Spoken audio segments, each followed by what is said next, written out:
Welcome back, Mary. It's good to see you. It's good to see you too, Rachel. How was your weekend? It was pretty good. Busy, but good. Did you go to the football game? No, I decided I needed to study, so I skipped it. That's okay. There'll be more games. So did you take the GAD-7 in the lobby today? Yes, I did. Here it is. I scored it, and I still had a 15 like last week. That's all right. As we continue to work on things, your score should go down. It's just good to test it every week to see what your progress is. What stood out to you in the GAD-7 this week? Well, I got a high score on worrying and anxious and being on edge, which makes sense because I've been feeling pretty anxious lately. I have a test coming up, so I almost didn't come today. Use this hour to study, you know? What changed your mind about coming?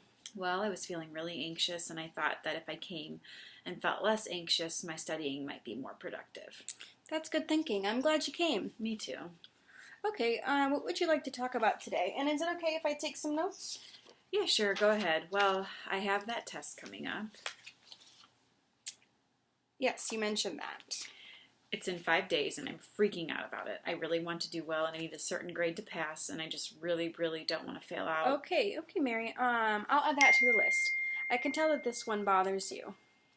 It does. And what else? So Christmas break is in like a month, and I have to go home for it, and I'm really excited to see my brother and sister, but not so much my dad. We don't have the best relationship, and I'm just really nervous about going home, especially if I don't do well this semester. I'm sorry that you and your dad don't get along. That must be really hard. It is, and I try to be good for Jeff and Anna. Those are my siblings, but he makes it so hard. Okay, well, we'll add that one to the list, too. So far, we have impending test and Christmas with Dad. Is there anything else you may want to talk about?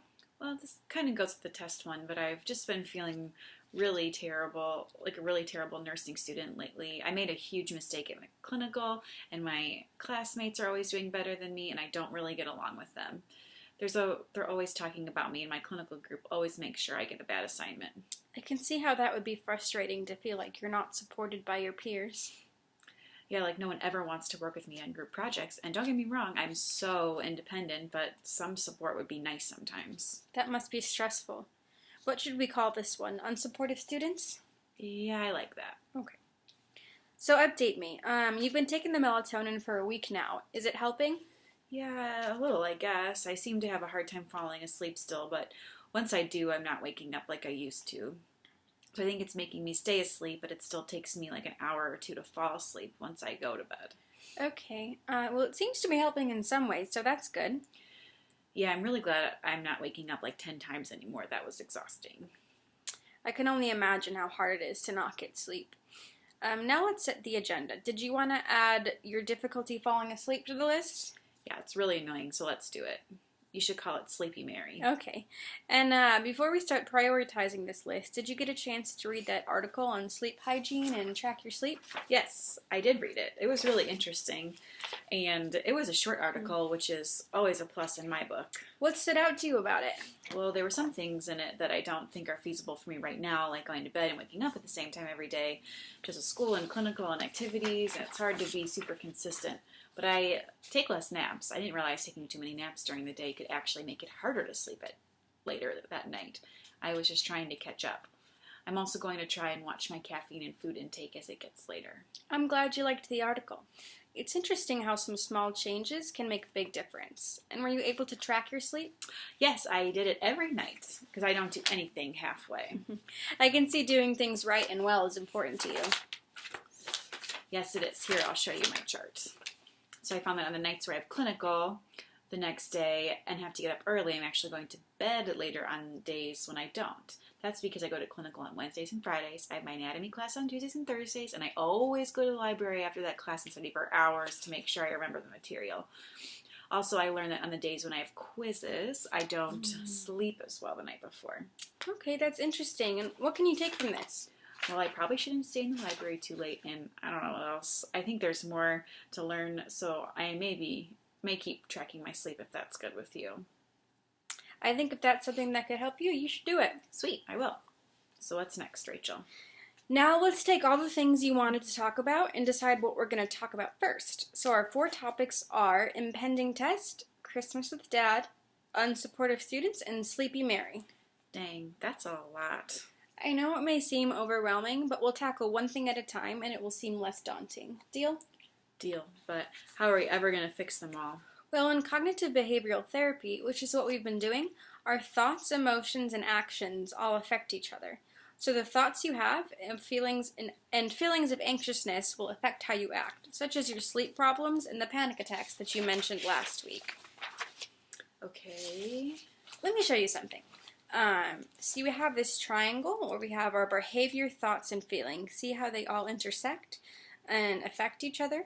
And in CBT, we use something called the ABC model. So we have our activating events, such as the mistake that you made in clinical, your beliefs, how you mentioned that you felt like a terrible nurse, and the consequences, how you kind of felt after that. So what we're going to do is we're going to disrupt it where the beliefs are. We'll cause an E, a new effect, and you'll have F, new feelings. Oh, okay, I get it. We're going to talk about my thoughts and beliefs and attempt to change how I feel about them in order to change the consequence. Exactly. All right, let's get back to business. Okay, so we're going to rate these things on a scale from 1 to 100, with 1 being it doesn't bother you at all, 100 being this is absolutely the most bothersome thing on your mind.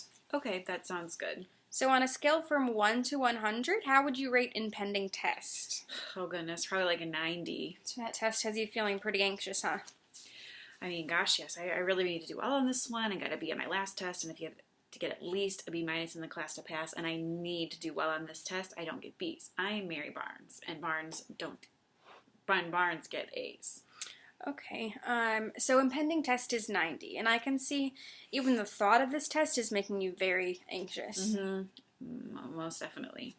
Okay, and how would you rate Christmas with Dad? Like 70 probably. It does stress me out, but I have a whole month before I go home, so I have time for that. Okay, and what about unsupportive students? Well, that makes me feel really anxious because I'm with those people like all the time, so I'd say like an 83. That's pretty high too. And what about Sleepy Mary? Okay, so while it sucks that I don't sleep a lot, I'd say like a 60 for Sleepy Mary. The fact that I can't sleep isn't going to change overnight, and I want the melatonin to have a little more time to kick in. Okay, that sounds good.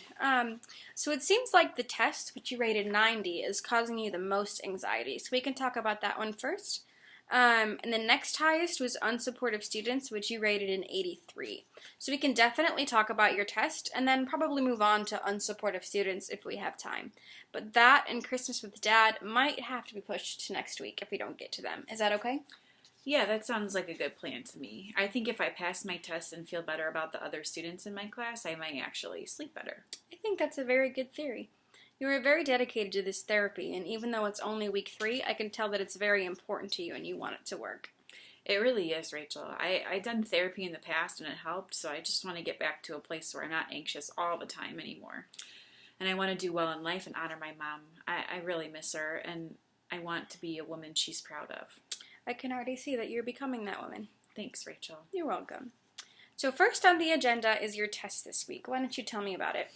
I have my big unit test and health assessments this week. It's a big deal because in health assessments we learn basically all that it is to be a nurse. We learn how to do a head-to-toe assessment and the physiology of all the body systems. If I don't do well in the class, I can't be a nurse. They say if you fail health assessments, there is no way you can become a good nurse. Wow, well, it seems like you're under a lot of pressure. I am. It's a lot of pressure. And I know I'm supposed to be a nurse. That's what I've always wanted. And my mom was a nurse, and I want to be just like her, but I'm failing at it. Okay, I want you to stop there and point out an automatic thought that I heard. Can you remind me what an automatic thought is? Sure, an automatic thought is a quick thought about a situation that is often not the result of reasoning. What in what you said do you think is an automatic thought? Probably that I'm failing at being a nurse. Okay, and what does that mean to you?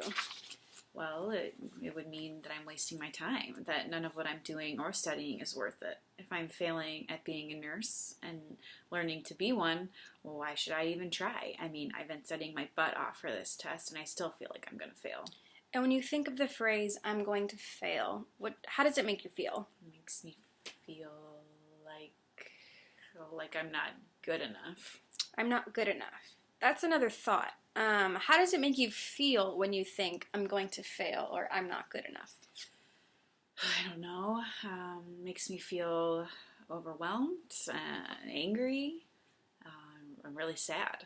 Okay, so you said you feel overwhelmed, angry, and sad. Yeah, when I feel this way, I realize I need to study more, but I can't focus because I'm so angry and overwhelmed. So I get even more overwhelmed because I'm not studying, and it's just a vicious cycle.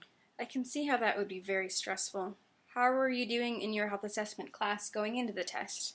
I'm an A- right now, but I need to do well on this test to bring my grade up to an A. And what grade do you need to pass again? At least a B-. And do you have an A minus?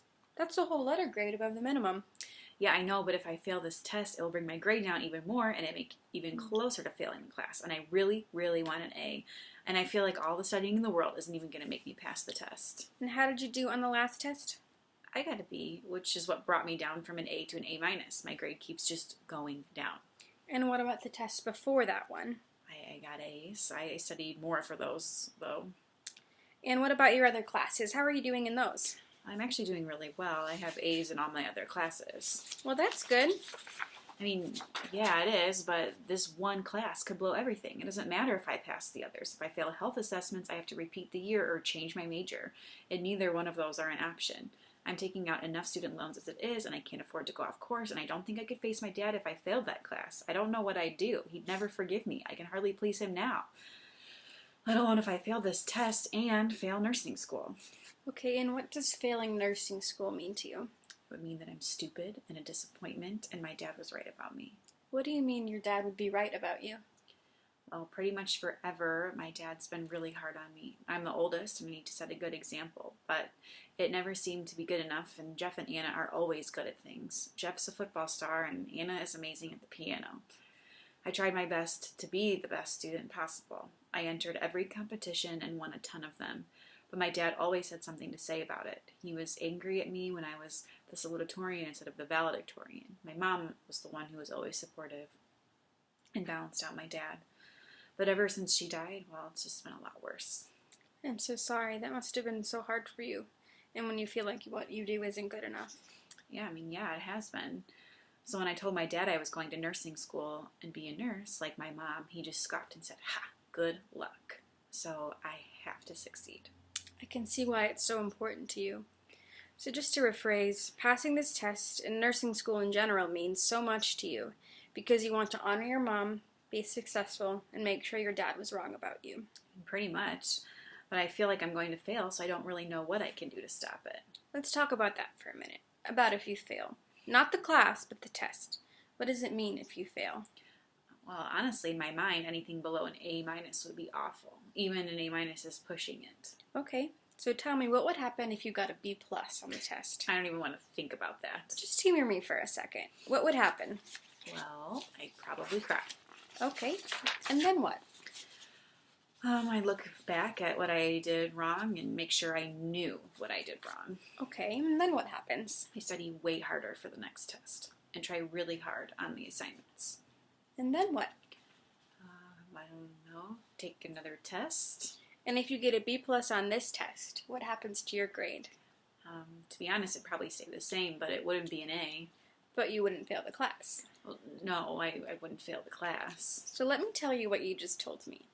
If you happen to get a B plus on this next test, you'd be upset for a bit, but then you'd work to make sure you knew what you did wrong, which is a very productive activity, by the way. And you'd work hard the rest of the semester to ensure that you do well. Does that sound like a failure to you? No, I guess not. Because it doesn't sound like a failure to me. It sounds to me like someone who is very dedicated to their work and wants to do well, and like someone who will ensure that they know the information covered in their health assessments class so they can be a good nurse. Okay, sure. If I get a B plus, I'm technically not a failure, but what if I actually fail? So you actually failed the test. What is the absolute worst thing that could come from you failing this test? Well, my grade would go down a lot, and I could fail the class. But you've done well on your other tests and assignments. Yeah. So will one failed test make you fail the class? No, it won't, but what if I fail another one? Well, you do exactly what you told me before if you got a B plus. You'd study harder and do better on your next assignments. Yeah, I guess it's true, but I could still make it work if I failed. Dr. Kreitz would probably give me extra credit too if I needed. Okay, good. So when we first started talking, you rated your anxiety about this test at a 90. What would you say it's at now? I'd say like an 80. Okay, that's still pretty high, but it's getting better. Let's try something else. I'm going to make a little chart. I'm going to put, I will fail my test in this column, and in the other columns, I'm going to put evidence to support and evidence against. We're going to go through both and see what we can find to support both evidence for and against that you will fail your test. Sound good? Yeah, that sounds good. Okay, so what evidence do you have that you will fail your test? Well, I failed a test in high school once, so I know it's possible. Okay, and what else? I just have this feeling that I don't know what I'm doing and I'm going to fail. I can't explain it, but I just feel it. Okay, feeling of failure. What else? I got a B on my last test, which to me is failing. Okay, and anything else? No, I guess that's it. Okay, and what evidence do you have against the idea that you will fail? I haven't actually failed a test in college yet, and I'm way ahead on my readings. Okay, so no college test failures and ahead on readings. What else? Well, the day of the last test was the anniversary of my mom's death, so that's the reason I didn't do as well.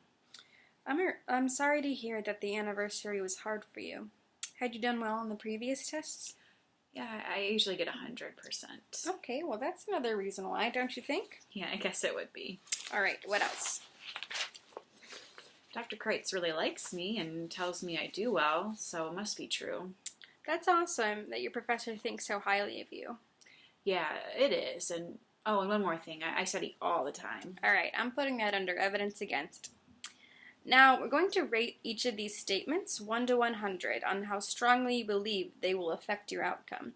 1 being not at all, and 100 being this absolutely will affect it. So, for a failed test in high school, how much do you believe that? Well, it's definitely true. I failed a test in geography, but it doesn't really have anything to do with nursing, so can I make it like 50? This is your scale. You can make it whatever you want. All right, 50 it is. So what's How much do you believe that you have a feeling you'll fail? I'm probably like 65. Okay. And what about that you got a B on your last test? 85. Okay. And I'm moving on to the evidence against. What about the fact that you haven't failed a test in college? That'd be a 90. Okay. And you're ahead on your readings? Readings would be 85. All right. And your mom's anniversary of her death? Honestly, I think that was a bigger deal than I expected. I'd give that a 92. And the fact that you do well in other tests? 80. And lastly, Dr. Kreitz tells you that you're a good student. I'd give that one an 85. Okay, now look at the numbers and tell me what you see. Well, it appears that I believe in the reasons for not failing more will have a bigger impact. And how does that make you feel? Makes me feel good and a little less anxious. I guess I believe in myself more than I thought. I have a lot of reasons why I won't fail, and my reasons for failing are kind of dumb. But what if I get all nervous again? Mary, have you ever heard of a coping card? No, I haven't. Okay. Coping cards can be used to help us remember to combat our automatic thoughts when they happen. You can read it anytime you get anxious. Would you like to make one for this test? Yes, please. I can keep it with me when I'm studying and read it before the tests. What should I say? That's up to you. Let's see. How about... Don't be nervous. You've never failed a test in college. You are smart. You were born to be a nurse. You are prepared. And you got this. I like that a lot, Mary. Me too. So how would you rank your anxiety for this test now? I'd say I give it a 50. That's so much better. I'm glad you're feeling less nervous about it. For homework, why don't you try to use your coping card when you need to, and then let me know how it works for you next week. Sounds like a plan. Okay, good. Now, we still have some time. Did you want to talk about your classmates now? Yes, please. I have a clinical coming up, and my group mates hate me. Why don't you tell me a little about that? So, whenever we get to the hospital for clinical, this one girl, Kayla, always makes sure she gets the good patients, and I get stuck with ones that are hard, so I make mistakes. And whenever I meet up for them for lunch, they always give me weird looks. And when I sit with them and they stop talking. And then they start up talking again about something random. No one ever listens to me when I try to talk. It's hopeless. Nothing I do will ever get them to like me. And it's always like this? Yes, always. Nothing I do is ever enough to make them like me. No one in my classes like me. Everyone avoids me when it's time to pick groups for projects. I can see how it wouldn't feel good to be left out. It doesn't feel good at all. And I don't know, I just get so anxious in class because I walk in and I'm like, who am I going to sit by? And is anyone going to talk to me? And it's really unnerving. And then I go to clinical and I'm freaking out that I'm going to be a terrible nurse and make mistakes. I love what I do and I just get so nervous. I just feel like there's nothing I can do right. I mean, there's nothing I can do right at home and there's nothing I can do right at school. I just feel really trapped. So what I'm hearing you say is that you feel extremely left out in your classes. It's more than just being left out. It's also being sabotaged by my clinical group. They're out to get me. Okay, Mary, so it seems that these thoughts are really making you anxious and causing you distress. It is. So how can we make my classmates be nice to me and stop trying to ruin my career? Well, we can't change others' behavior, but what we can do is work on how you react and feel about what they're doing. Can't we just tell them how much they all suck and tell them to stop? I'm sure you want to, and as much as they may suck, I don't think that would be the most productive technique. If anything, you should kill them with kindness. You're right. I can't say that to them. But don't worry, we'll work together to create some tools to help you feel better in these situations. I sure hope so. When you were talking, I wrote some things down that you said. Is it okay if I read them to you? Oh, goodness. Yeah, go ahead, I guess. So you said, I'm going to be a terrible nurse. I can do nothing right. I feel trapped. They're sabotaging me and are out to get me. Wow, I'm a wreck, aren't I? Don't beat yourself up. These are your honest thoughts, and we can work through them. When I was reading them to you, how did it make you feel? Well, not good, that's for sure. It made me feel hopeless, like there's no way it'll get better. Mary, did we talk about core beliefs last week? No, we didn't. What are they? So we all have core beliefs. They're not necessarily true, but oftentimes we hold them to be true. They're fixed, overgeneralized, and deep-rooted. They often develop in childhood and carry on throughout life. There are 3 negative core beliefs in cognitive behavioral therapy. They are worthless, unlovable, and helpless. Based on what you've told me, which one do you think you hold to be true?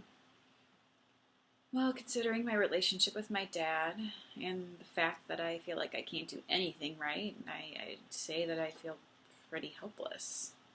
I would agree with you that that's how you feel. Now, we can work to come up with alternative beliefs as we go through therapy and work to change this core belief. Yeah, I'd really like to not feel helpless anymore in my family and in school and stuff. Okay, so let's go back to your classmates.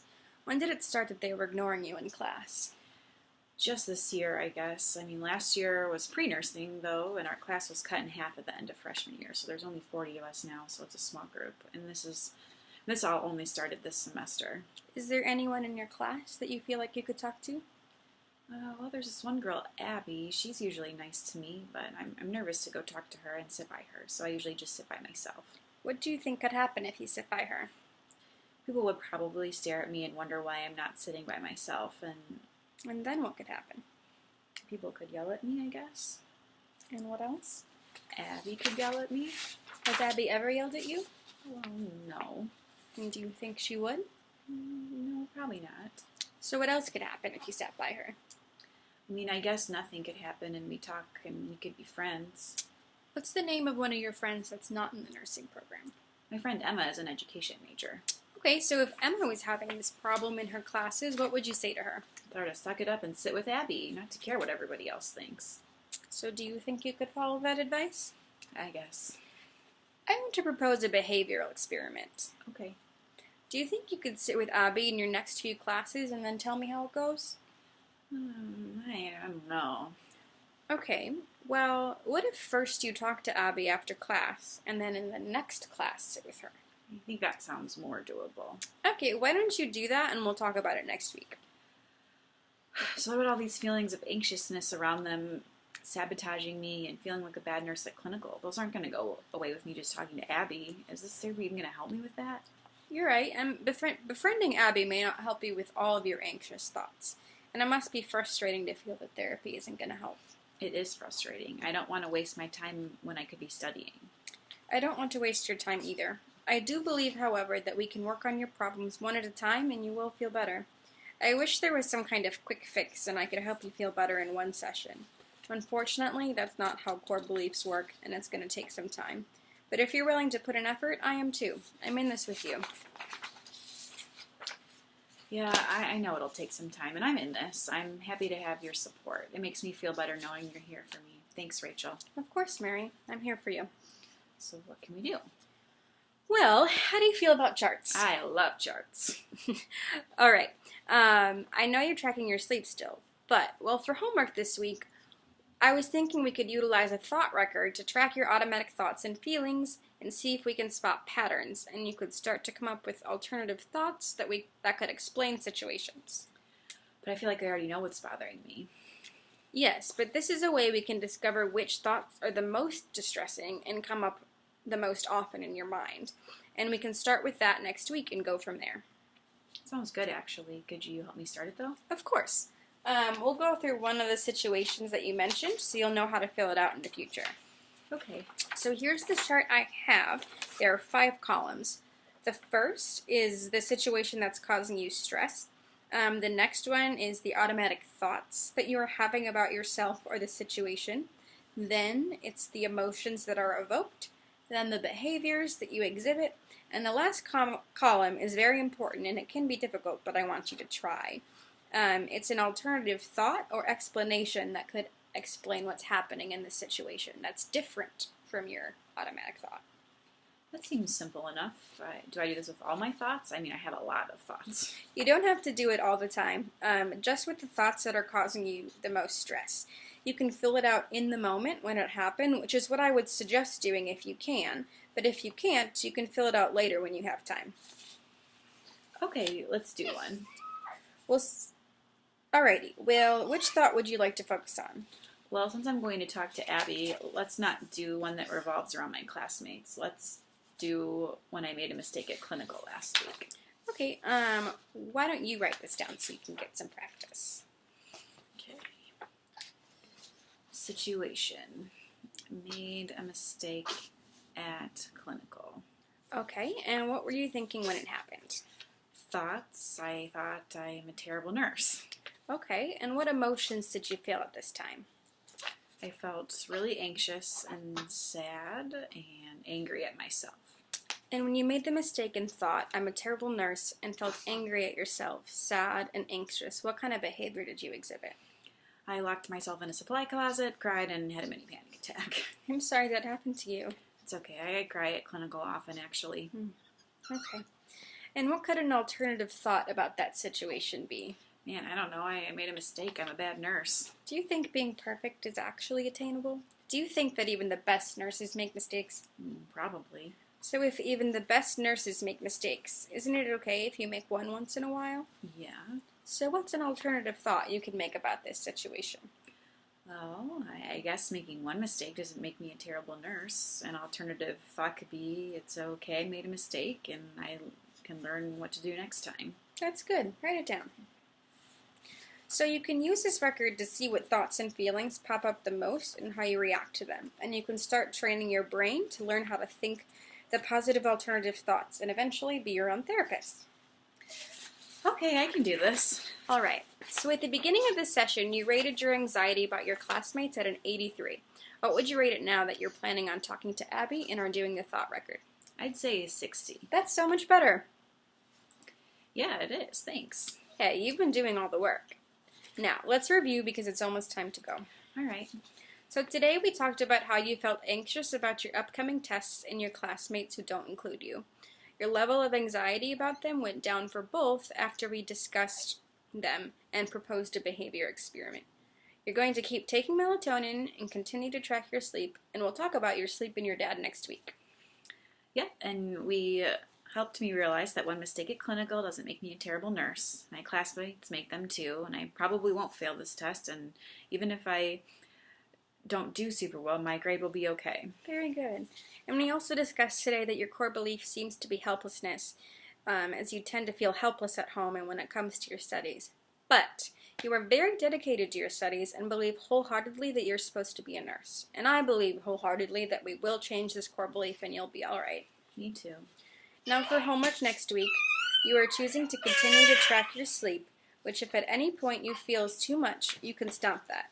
You're going to read your coping card you created whenever you feel anxious about your test and let me know how it worked. Lastly, you're going to use this thought record and we're going to review it next week. Do you have any questions about this? Do I have to track my automatic thoughts every day? I don't want you to do anything that will add additional stress to your plate. So you track as many days as you like. Okay, thanks. Will do. All right. Now I want to take these last few moments to ask you how you feel about this session and if you think it was helpful. I always like to hear feedback from my clients. Well, I think it was pretty helpful. My biggest worry was my test this week, and I feel a heck of a lot less anxious about it coming up. I think with the coping card will really help, and processing out loud with someone the actual likelihood of me failing really helped. I do, however, don't know if I'll be able to transfer my good thoughts about this test to the next one. I hope so, but I think next time if we talk in more general terms, that could help me too. Noted. We can do that. What else? I really like talking about the evidence for and against my thoughts. I'm just such a tangible and practical person.